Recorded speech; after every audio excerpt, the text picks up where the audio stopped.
Buenas tardes. Continuamos con las conferencias de la Red Perú, en este caso la serie de complejidades, y le voy a pasar a mi compañero Rodrigo Arce como coordinador colegiado para que nos explique hoy día el tema.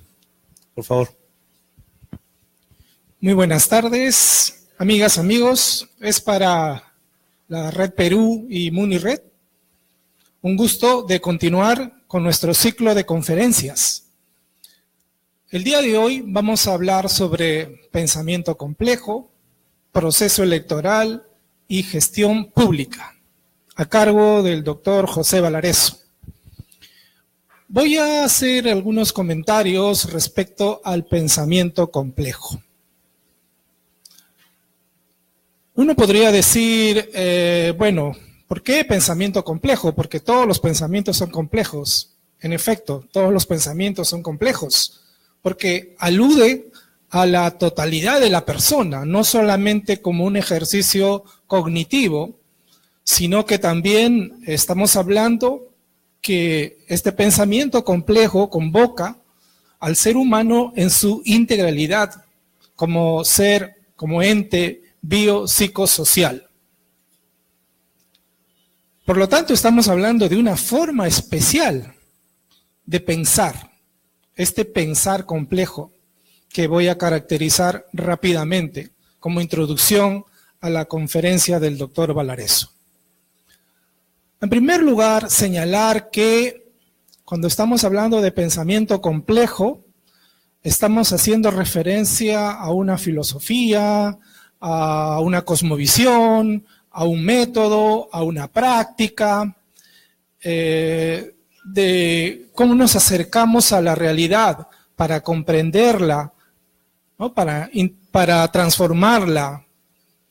Pero para eso se requiere tanto en la forma de pensar relativo a una diversidad de formas de pensamiento.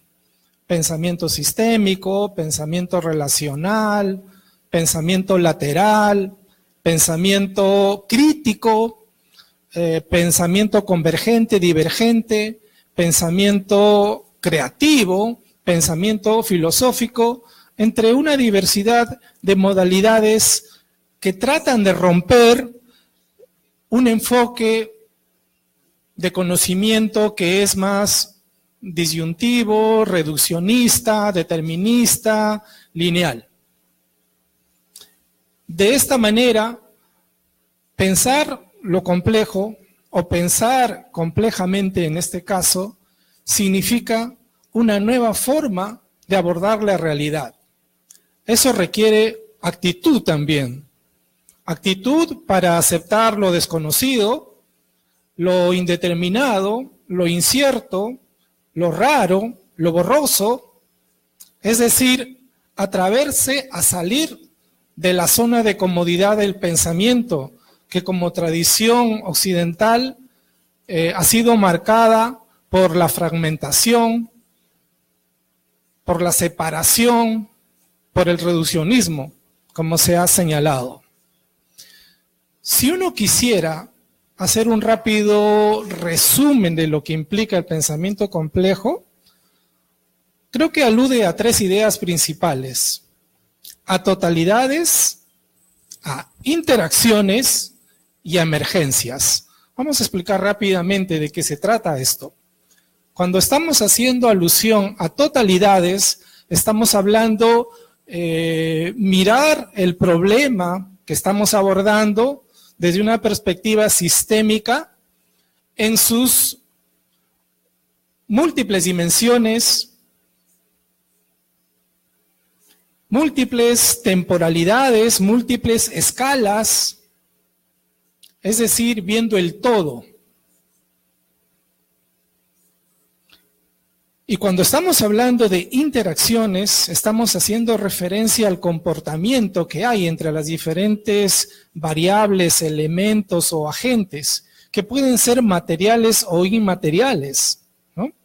Entonces, por ejemplo, no solamente hablamos de la palabra, sino también hablamos cómo interactúa la historia, los sentidos, los significados, las emociones, las intuiciones, todo ese conjunto de elementos para poder tratar el tema en su real dimensión, que no está fragmentada solamente en una dimensión cognitiva o solamente en una dimensión racional o una dimensión de la palabra.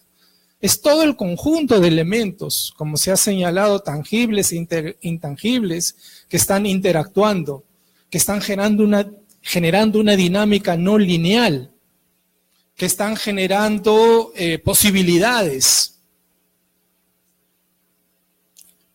Y finalmente la otra idea fuerza es la idea de las interacciones, de las emergencias, que quiere decir cómo a partir de esta interacción de los diferentes elementos se va generando la autoorganización, que es jalada por atractores o tendencias para poder definir, por ejemplo, los sentidos, los nuevos significados, hacia dónde queremos ir. Entonces, otra vez, haciendo un resumen, cuando hablamos de pensamiento complejo, estamos hablando de totalidades, de interacciones y de emergencias. Es decir, es una manera tridimensional, diríamos, de acercarnos a un problema, con todos los elementos que están en juego, con toda la dinámica que se produce en el sistema, pero no solamente al interior del sistema, sino también dialogando con el entorno. Pero esta no es una mirada estática, es una mirada de proceso, es una mirada en la que el tiempo importa, ¿no? En la que el contexto y la historia importan. De tal manera que podamos ver al proceso, al fenómeno que estamos analizando de una manera viva, ¿no? Con todo el ser, con toda la articulación que significa individuo, sociedad, especie humana, con todo lo que significa movilizar la mente, el cuerpo, la fisiología, la palabra, la acción. Y justamente lo que buscamos a partir del pensamiento complejo es indisciplinar la realidad, indeterminar la realidad, es decir, salirnos de las formas convencionales como nos hemos formado, como somos muchas veces sujetos de procesos de colonización mental. Somos sujetos de influencia mediática, sujeto a los grupos de poder económico y como ahora lo estamos viviendo. Entonces, el pensamiento complejo es una profunda voluntad de naturaleza ética y política para otra forma de pensamiento, para otra forma de sentir la realidad, para poder explicarla, para poder transformarla. Y ese es el propósito de nuestras conferencias vinculados a la complejidad y al pensamiento complejo. De tal manera que estas ideas básicas las vamos a seguir trabajando para entender a profundidad lo que implica el sistema, lo que implica la dinámica no lineal que hay en el sistema, las interacciones, las emergencias y toda una serie de fenómenos que hasta ahora no hemos visto, como bifurcaciones, aleatoriedades, singularidades, cosas raras, extrañas. Se los ha considerado así, pero que están en la realidad, pero que no hemos querido ver hasta ahora. El pensamiento complejo tiene esta voluntad integradora, tiene esta voluntad religante, que quiere decir unir lo que ha sido separado. Hemos separado en nuestra historia el ser humano de la naturaleza, la razón de la emoción, el conocimiento popular con la ciencia. Pues ahora en esta perspectiva de pensamiento complejo, se toman en cuenta todos estos elementos para poder tener un acercamiento más profundo a esa realidad compleja y poder transformarla. En torno a esto, entonces, vamos a seguir reflexionando en nuestras próximas conferencias. Ahora tengo el gusto de presentarles al doctor José Valareso, que va a profundizar la conferencia de hoy. Muchas gracias.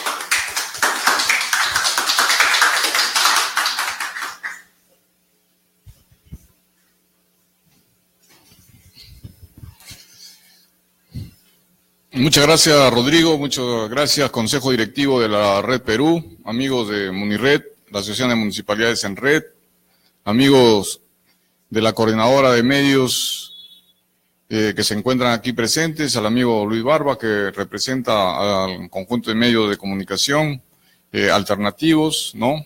De igual manera, a nuestros amigos de las universidades que se encuentran presentes. A todos ustedes, muchas gracias.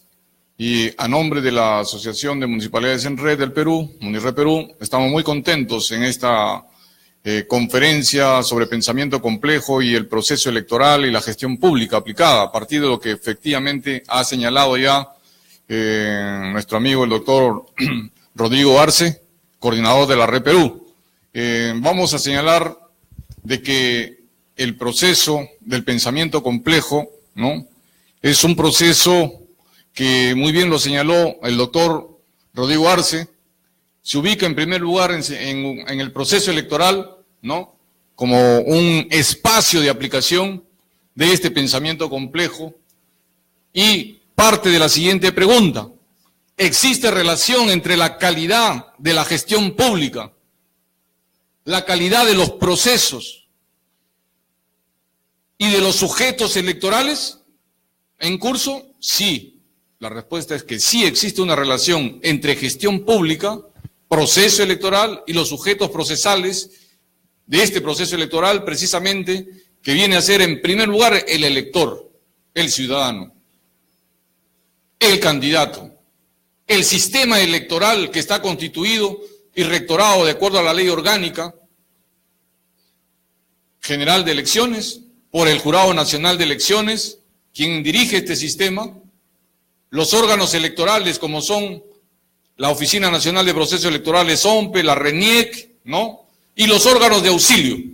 Todos ellos conforman precisamente los actores que participan de este proceso electoral que se convoca oficialmente mediante Decreto Supremo 004/2018 de la Presidencia del Consejo de Ministros, y que se hace en base a la disposición constitucional, que dice de que 270 días antes el presidente de la República, por lo menos en esta fecha, tiene que convocar, ¿no?, a través del visto bueno del Jurado Nacional de Elecciones como órgano rector a este proceso. Muy bien, queremos analizar este proceso electoral en el cual ya estamos en curso a partir de la convocatoria que se realizó el día 10 de enero de este año, con los procesos históricos que hemos venido viviendo. Particularmente ubicamos en la temporalidad del año 2006, 2016, 2018 en el que nos encontramos.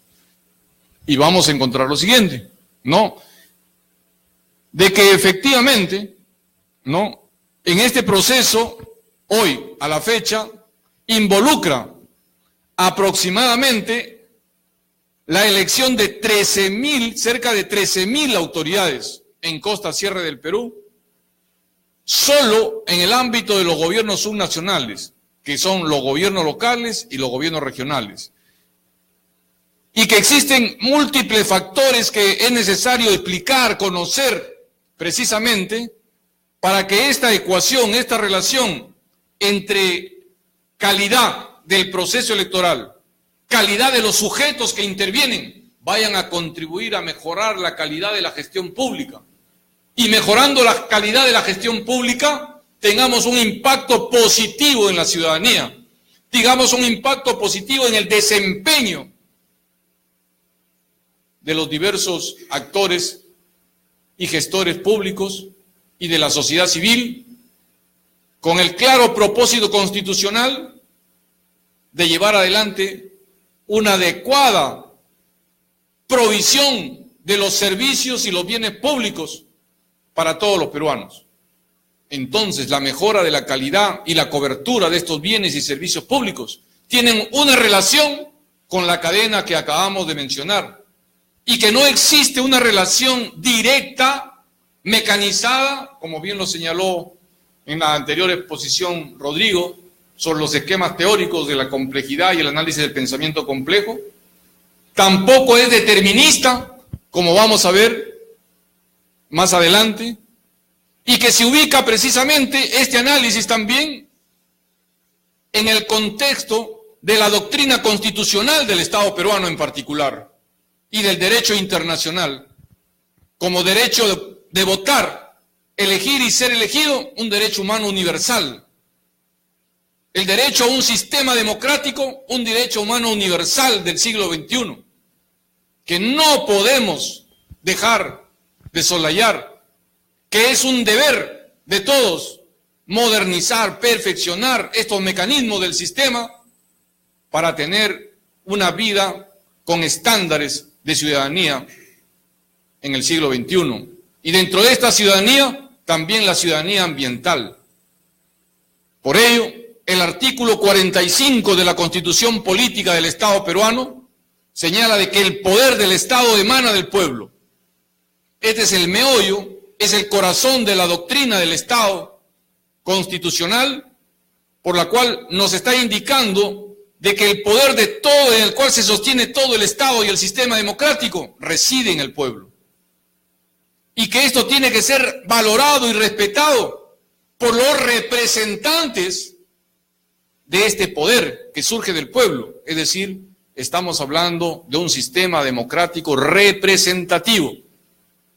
Y este sistema democrático representativo basado en elección de representantes es el que tiene que tener correlación con el mandato popular y que no puede apartarse del mandato popular.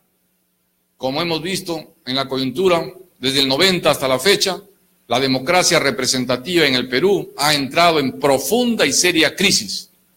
Y el pensamiento complejo, como análisis, como instrumento para este análisis, nos lleva precisamente a ubicar, en primer lugar, el diagnóstico y a partir del diagnóstico formular algunas propuestas para la solución de esta contradicción histórica que atraviesa nuestro actual régimen jurídico y político en el país y la necesidad de construir una democracia para todos los peruanos.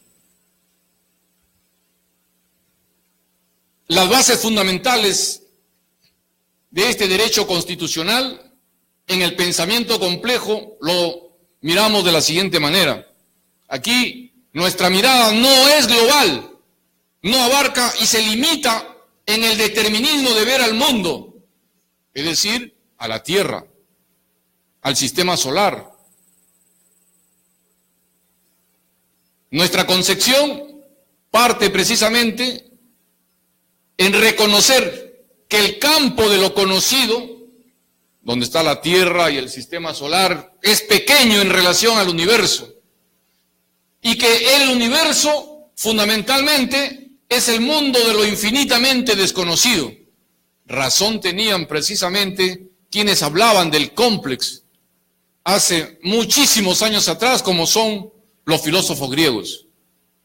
Los filósofos griegos señalaban, entre ellos Sócrates, Platón, ¿no?, de que precisamente con ese clásico mensaje que nos dieron, solo sé que nada sé, nos llevaba a señalar de que precisamente el mundo no puede reducirse a una determinación mecanicista, de que A implica B y por lo tanto la historia sigue un curso lineal, si no vemos precisamente de que el mundo aún por conocer es inmenso y es infinito, es indeterminado.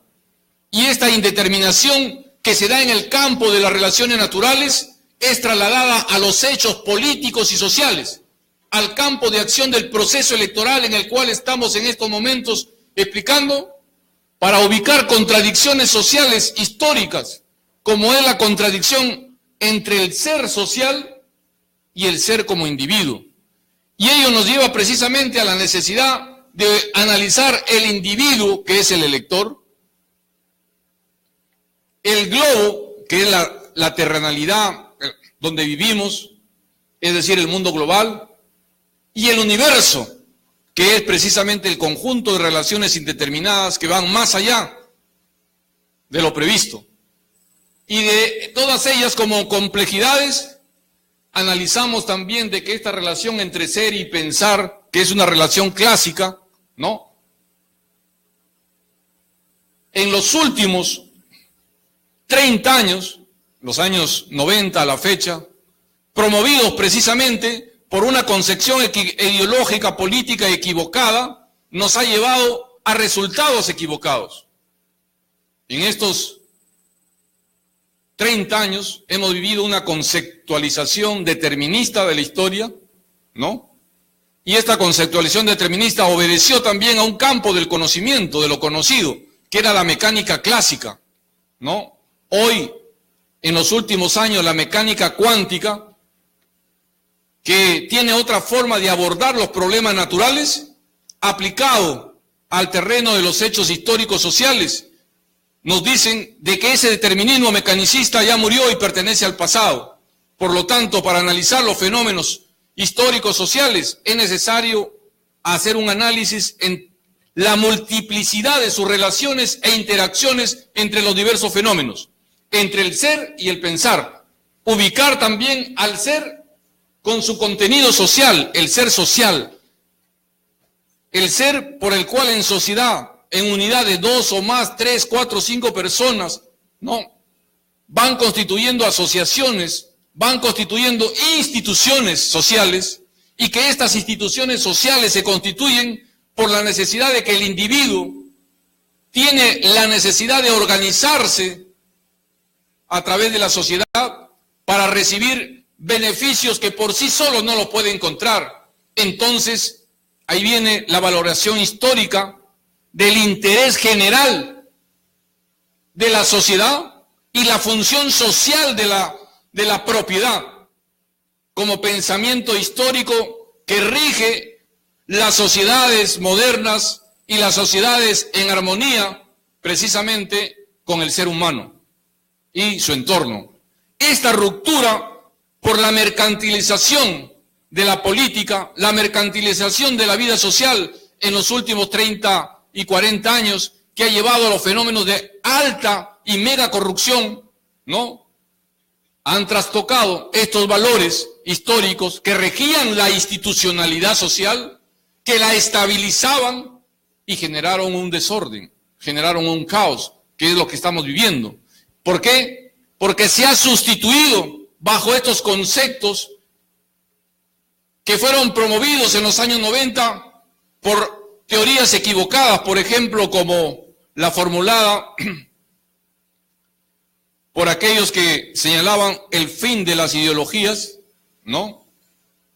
Ya todos recordamos precisamente esas teorías equivocadas y que trajeron como suerte en el mundo de los paradigmas el cambio paradigmático de la teoría burocrática de la gestión pública por el cambio burocrático también, ¿no?, y dependiente de la gestión llamada la NGP, la nueva gestión pública, o el management americano, y que sustituyeron en la legislación nacional, en la ley 27972, en sustitución a la ley 23853, la anterior ley orgánica de municipalidades, y en el conjunto de la estructura legislativa peruana, sustituyeron el concepto de ciudadano, que era un concepto vinculado aquí al esquema del interés social, el interés general de la sociedad, por el interés particular o de grupo basado en el concepto cliente. Es decir, el concepto ciudadano, que es el concepto que más se ajusta precisamente al desarrollo de una institucionalidad, contribuyó a su debilitamiento y contribuyó a la mercantilización de los procesos políticos que se han tornado en corrupción, en crisis, en desestabilidad, en debilitamiento de las instituciones, y este debilitamiento de las instituciones ha llevado a una precariedad en la educación, la salud, y priorizar altas tasas de ganancia y de utilidad a costa de generar mayor desigualdad en un momento en que el Perú ha crecido enormemente en los últimos años a raíz del gran precio de los minerales, que hemos tenido tasas de hasta 7% de crecimiento, que hoy no lo vemos porque nos encontramos con tasas irrisorias de 2.5, y que generaron altísimas tasas de ganancia y que no han quedado precisamente en la economía nacional. He ahí el pensamiento complejo, el análisis que estamos realizando sobre el trastoque de valores. Y este trastoque de valores en el ser humano han fortalecido un individualismo que ha apartado al hombre y al ser social de la política. Y bien lo ha señalado también Juan Pablo II, cuando dice que los ciudadanos y los jóvenes no se quejen de los políticos. Para que no se quejen de los políticos y no sean aplastados, parafraseándolo, ¿no? Participen en política. Estos 30 años no incentivaron la participación en política, porque no la dignificaron, porque la aplastaron por diversos mecanismos y en diversas etapas. Es decir, vaciaron la democracia del artículo 45 que habíamos señalado, que dice: el poder nace precisamente del pueblo. Y el pueblo no ha estado presente nada más que de manera formal, cada 4 o 5 años que se realiza la convocatoria, y ha sido un convidado prácticamente de piedra, digámoslo así, en todo lo que significa el terreno de las decisiones y la construcción de la democracia y la república. Y la república como forma organizada, ha tenido también un grave deterioro, desde la vieja concepción de Platón, ¿no? Pasando por Rousseau, pasando por Montesquieu, sobre la teoría de la división de poderes. Todo eso en los últimos 30 años no ha servido para nada, porque ese vaciamiento ideológico, político, de contenido y de contenido material que significa la población, de empujarla a salir, de apartarse de los políticos y cambiar el paradigma de honestidad por aquel que dice: no importa que robe, pero que haga obras. Fue concientizando y amoldando precisamente las condiciones para que hoy sepamos la cantidad de millones de dólares que ha significado gobierno tras gobierno que se han apartado del interés general y del interés nacional.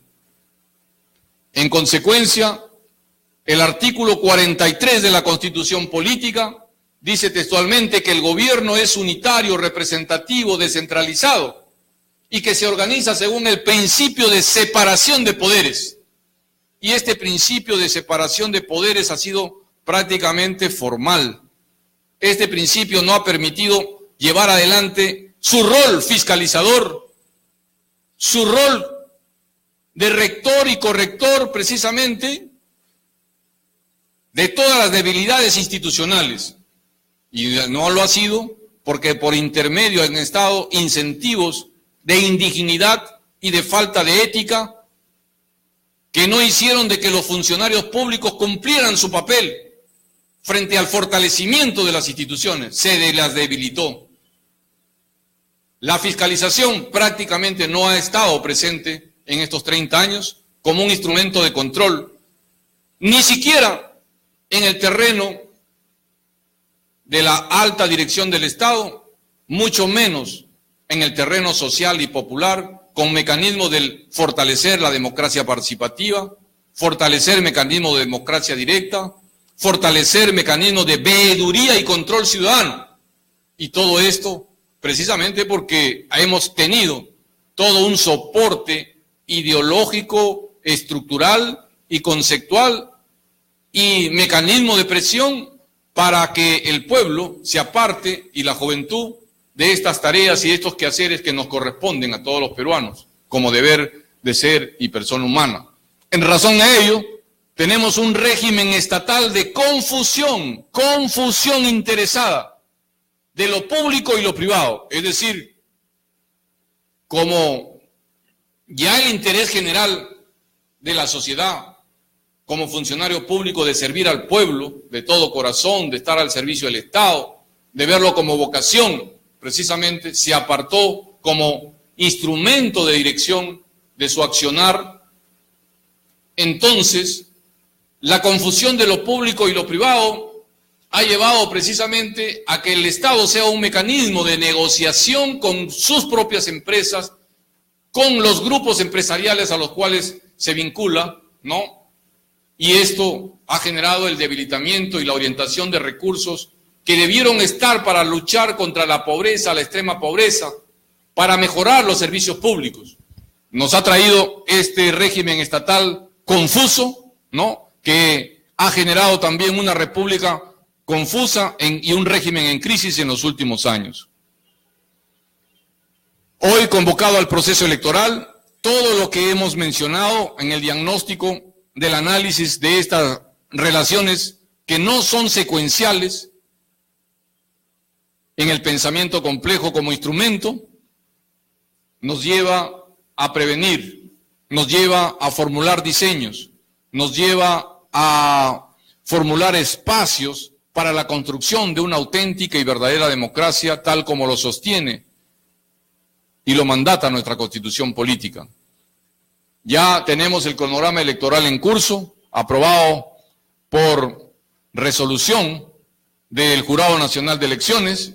Tenemos que en los últimos días un bagaje importante de normas, reglas que han salido del Jurado Nacional de Elecciones, alrededor de 19 dispositivos, más dispositivos de ley, ¿no?, que ya son los que regulan a partir del 10 de enero.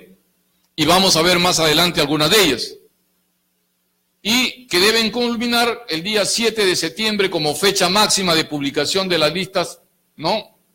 Y el 7 de octubre, un mes después, con el escrutinio y, lógicamente, con 13.000 nuevas autoridades aproximadamente, ¿no?, aproximadamente, que empezarán a realizar procesos de transferencia para que a partir del 1 de enero del año 2019 dirijan toda la gestión pública. Continuamos. Es necesario también seguir como mecanismo a superar en este proceso electoral, ya que nos encontramos en la primera fase, y advertimos precisamente a todos los candidatos de buena voluntad, a todos los ciudadanos, los alentamos a participar de este proceso, ¿no?, y los alentamos a superar las viejas contradicciones y las viejas trabas que no permiten una auténtica y una efectiva democracia a favor de nuestro pueblo, a resolver problemas como lo señalan las diversas encuestadoras que tenemos aquí a la mano, ¿no?, y que señalan cuáles son los siguientes principales problemas del país en la actualidad. Está la delincuencia y está la corrupción, los dos principales grandes problemas de los últimos 30 años en el Perú, delincuencia y corrupción. Esa es la percepción de nuestros ciudadanos, y que no se ha realizado mayor efectividad de parte del Estado.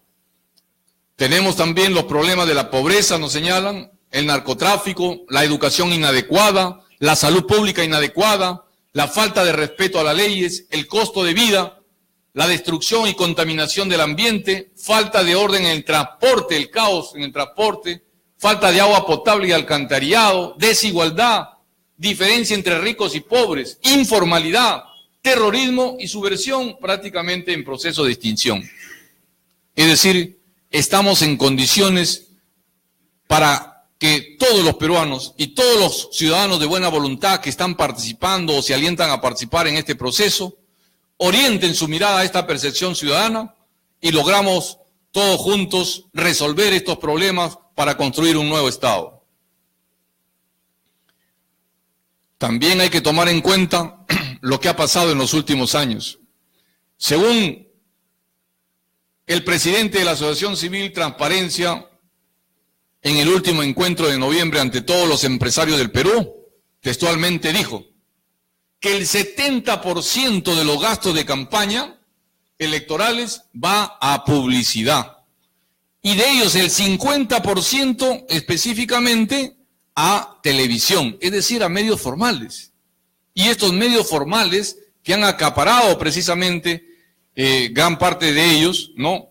Todos estos recursos de los cuales se han visto beneficiados, no han contribuido a rectificar estos 30 años de un curso histórico errado, sino más bien lo han fortalecido. Y en estos 30 años, las cifras nos dicen que los valores se triplicaron en relación al año 2006 al año 2016. Se triplicaron precisamente. Y estos dineros precisamente hoy son los que significan uno de los elementos también que alentaron el vaciamiento de la democracia. 3 veces. Una campaña en el 2006, 10 años después, costaba 3 veces. Y millonaria sufra dinero. Entonces, en la mercantilización, al ser 3 veces, porque se encarecieron los medios, se encarecieron los productos, entonces los candidatos populares fueron inclusive quedando de lado y solamente en la política entraron aquellos que tenían pues el control y el poder de los medios de producción y el control y el poder de la economía y los grupos de poder en el país.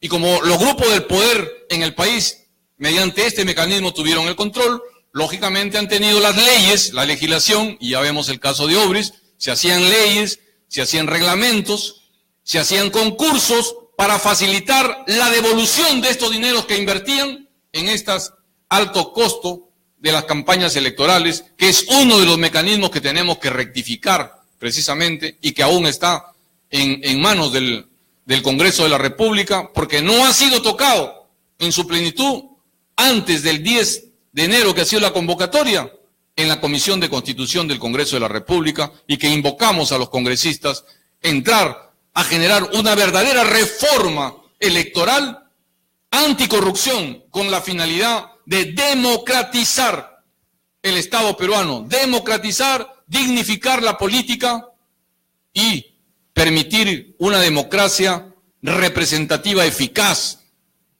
articulada a una democracia directa y participativa, donde la población sea partícipe de las decisiones en todos los niveles del Estado. Continuamos. Se promovió la debilidad institucional, como hemos visto. Actualmente en este cuadro tenemos rápidamente a los sujetos procesales y vemos que ciudadanos electores son 23.438.000 aproximadamente los que están en este curso. A marzo debe salir la definición, ¿no? Más de 23 millones de electores, cerca de 115.000 candidatos que se proyectan y que esperamos que tengan el perfil adecuado precisamente para renovar la gestión pública, porque vemos de que hay una relación de impacto y que esta relación de impacto significa de que el Perú puede perder los próximos 20 años en pleno bicentenario de la República y que hoy no podemos estar con los brazos cruzados. Y que el gasto público que van a manejar en los próximos 4 años, que es lo que está en juego, los recursos son escasos. Este gasto público asciende aproximadamente a 46.000 millones de soles. Es una cifra muy importante por cada año, que es la que corresponde a los gobiernos subnacionales, es decir, gobiernos locales 19.000 millones, que representa el 12%, gobiernos regionales 27.000 millones, que representa el 17%, y que ambos suman 46.000 millones de soles. Es decir, en conclusión, más de 13.000 autoridades elegidas este 7 de octubre del 2018 administrarán un presupuesto público estimado superior a los 650.000 millones de soles en el periodo 2019-2022.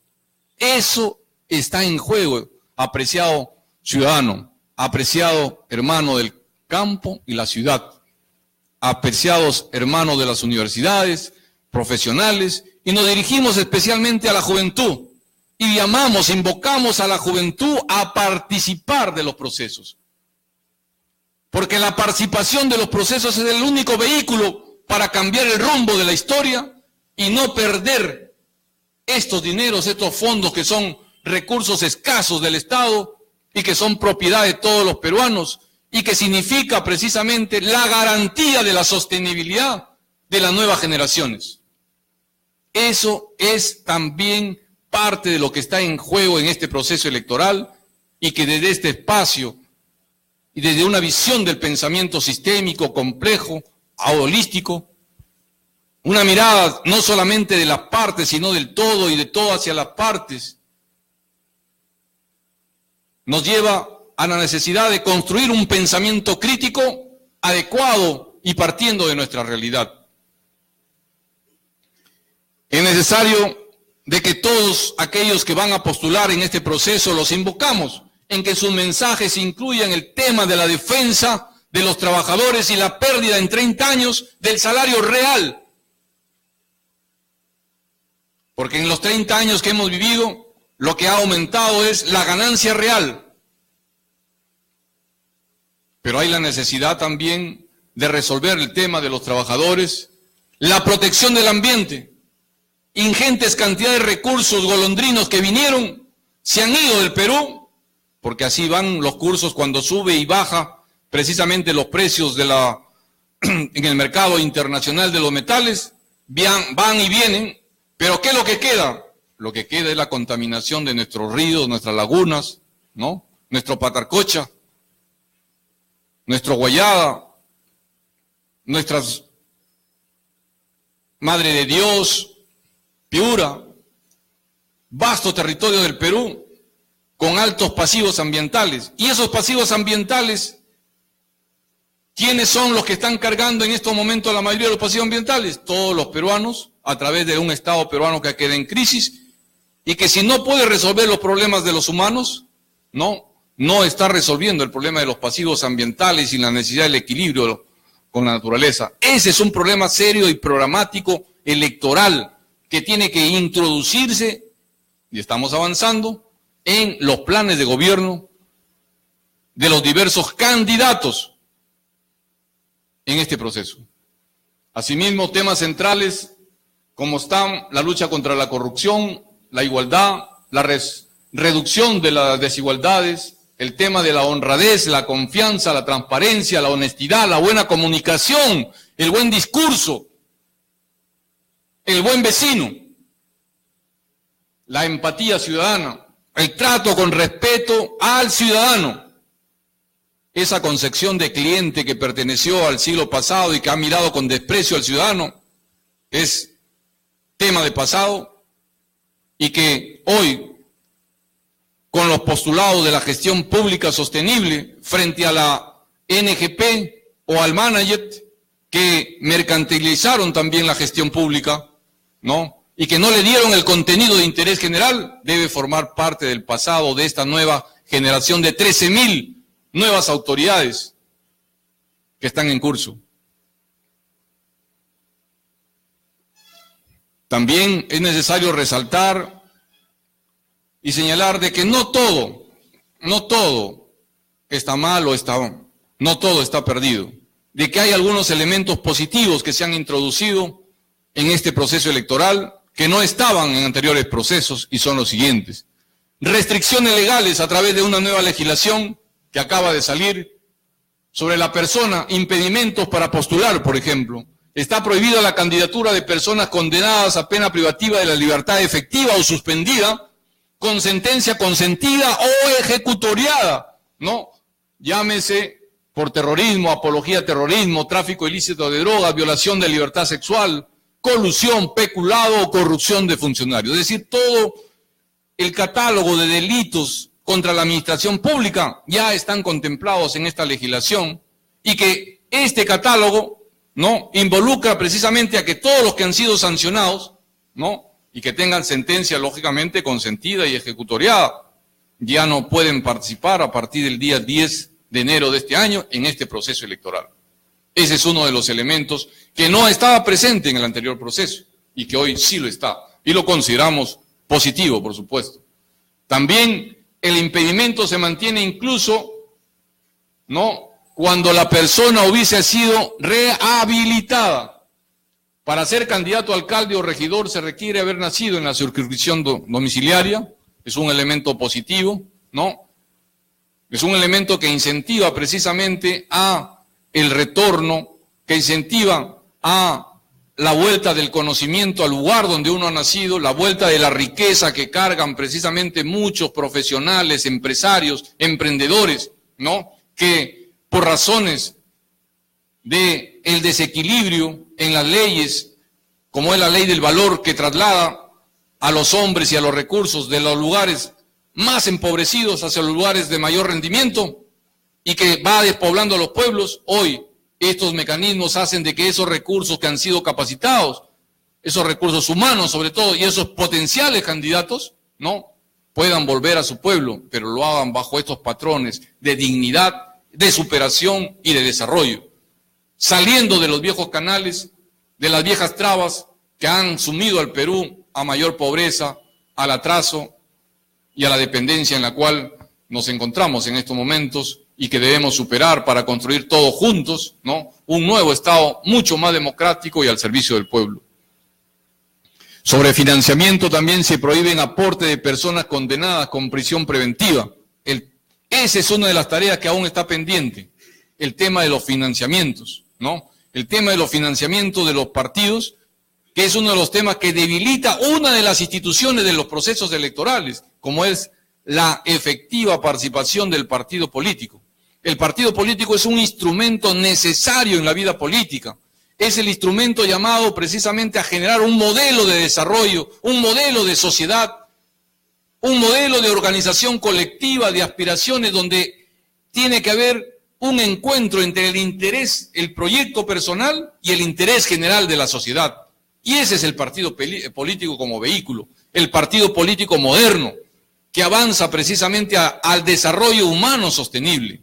Pero para eso necesitamos una normatividad y una reforma electoral anticorrupción para que el partido político se democratice y no solamente quede, como en los últimos 30 años, burocratizado. Es decir, una cúpula que año a año se reelige, una cúpula que año a año dirige y que ahoga a las iniciativas de más de 3, 10, hasta 15 generaciones. Ese modelo, nunca más. El nuevo modelo está en manos de la juventud y la participación. Bueno, son diversas normas que han salido y que en las diversas exposiciones que vamos a seguir teniendo más adelante, precisamente sobre pensamiento complejo, proceso electoral y gestión pública, lo vamos a ir desarrollando, ¿no? Y continuaremos exponiendo precisamente todo, precisamente lo que hay respecto a estos temas en materia de base legal, ¿no?, de reglas que son necesarias en el proceso. Hay la necesidad también de que para decidir el voto, la cualidad, el atributo del nuevo alcalde debe ser honesto. Lo señalan precisamente las diversas encuestadoras, ¿no?, que la población está pidiendo, tiene esta perspectiva. Dice de que ¿cuál es el perfil del nuevo candidato? Ya hemos visto el perfil del elector. ¿Cuál es el perfil ahora del candidato? Es aquella persona, aquel ciudadano, ¿no?, que debe ser honesto. Dice también en la percepción de que no votarían por un corrupto o mentiroso, ¿no? También nos señalan que sea aquel que realice fundamentalmente obras al lado de estos valores: ampliar, dar mantenimiento a avenidas principales, pistas, veredas, seguridad ciudadana, aumentar líneas de transporte público, mejorar la participación ciudadana, la veeduría ciudadana. Continuamos. Bueno, sé y agradezco a nuestros amigos de la Red Perú, a Monirred y a todo el colectivo aquí presente. Y permítanme, ¿no?, dar continuidad más adelante precisamente a a esta problemática que se está hablando en estos momentos y la normatividad que ya está programada precisamente en los siguientes talleres, ¿no? Y foros, y señalar brevemente algunas propuestas. En primer lugar, señalamos la necesidad de que trabajemos juntos una reforma electoral anticorrupción. Esta reforma electoral anticorrupción es urgente. Si bien es cierto, ya el proceso electoral a partir del día 10 de enero de este año ya tiene 19 resoluciones del jurado, tiene más de 20 normas precisamente que son aplicadas desde la legislación nacional, reglamentos, pero eso no basta a que no pensemos en la continuidad de los procesos que se vienen, y sobre todo porque los partidos políticos no están hechos solo para elecciones, los partidos políticos están hechos para vivir y convivir todos los días con el ciudadano. Y como hay que vivir y convivir con esta institucionalidad partidaria, entonces es necesario mejorar la reglamentación. Y para mejorar esa reglamentación hay que promover una reforma electoral auténtica, democratizadora y anticorrupción. Es urgente. Dentro de esos algunos capítulos, dentro de este proyecto de reforma que menciono, 4 por lo menos, de los varios que hay, es la reglamentación del financiamiento de los fondos ilegales a los partidos políticos y candidatos. Nuestro Perú es rico en costa, sierra y selva, y hay mucha presencia de dinero ilegal y de dinero también que busca cambiar el curso de la historia. Entonces, la reglamentación del financiamiento de los fondos ilegales de los partidos políticos y candidatos es una de las tareas que aún está pendiente dentro de este proyecto de reforma electoral anticorrupción. Segundo, transparencia y rendición de cuentas, ¿no? Terminan las campañas y hay partidos que ni siquiera entregan la cantidad de gastos en que ha incurrido, ¿no? Eso realmente está muy mal, ¿no? Publicación de la hoja de vida y declaración jurada de los candidatos. Es decir, los partidos políticos y los ciudadanos tenemos derecho a que no solamente cuando lleguemos al día 7 de septiembre, es decir, un mes antes de las elecciones, se cuelgue en el portal, ¿no?, por 20 días o algo más y los ciudadanos ni siquiera se enteran de que tal o cual candidato tiene un currículum y tiene una propuesta política electoral colgada en el portal del Jurado Nacional de Elecciones. No, eso no. El proceso electoral del 10 de enero hasta el 7 de octubre es largo. En consecuencia, en ese proceso, quienes van a candidatear ya tienen que colgar estos instrumentos para ser difundidos y vistos por los ciudadanos. Y los partidos políticos, a través de sus portales, estarían en la obligación de cumplir con este mandato, por ejemplo, ciudadano, esta voluntad ciudadana, ¿no? Y esta reglamentación electoral debe formar parte de este proceso de reforma. Recuperar y perfeccionar la democracia representativa. La democracia representativa cada vez venida menos, donde no existe una relación entre delegante y delegado, es decir, el elector y la autoridad. Una vez que sale la autoridad, se olvida del elector, se olvida del interés general. Y hay la necesidad, precisamente, de penalizar la promesa. La palabra vale, nos dice la tradición social.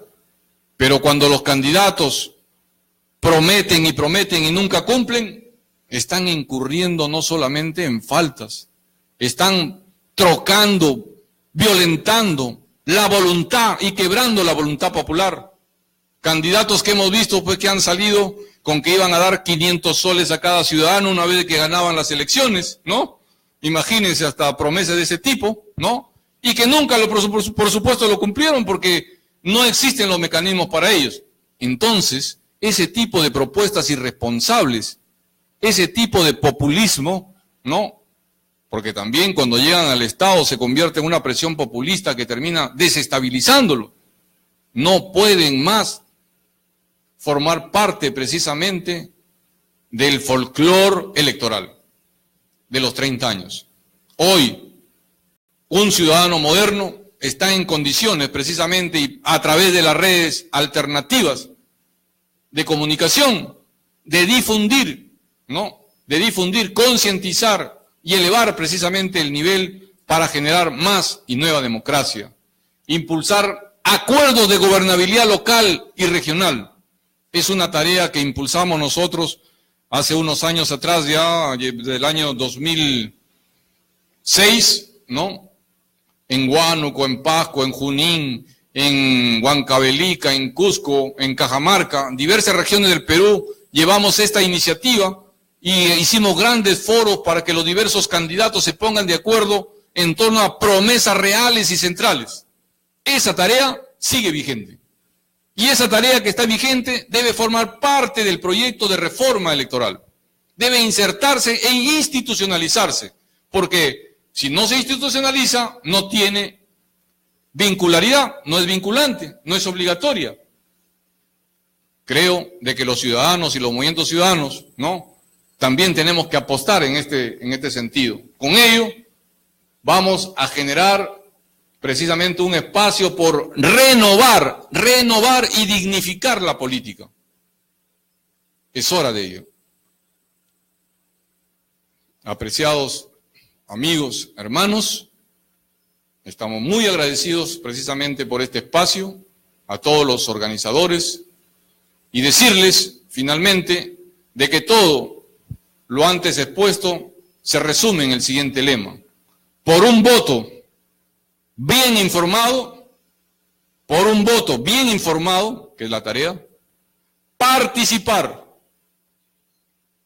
renovar y dignificar la política es tarea de todos. Todos por una nueva democracia, por profundizar la democracia, por fortalecer las instituciones de la República democrática, social y el Estado de Derecho, y todos juntos por un nuevo Perú, la construcción precisamente que nos lleve en este norte a que el interés general de todos los peruanos prevalezca frente al interés individual, y en esta construcción logramos resolver los problemas de la educación, la salud y el desarrollo integral y sostenible, el desarrollo humano como centro precisamente del Estado, y el artículo número 1 de la Constitución que señala de que es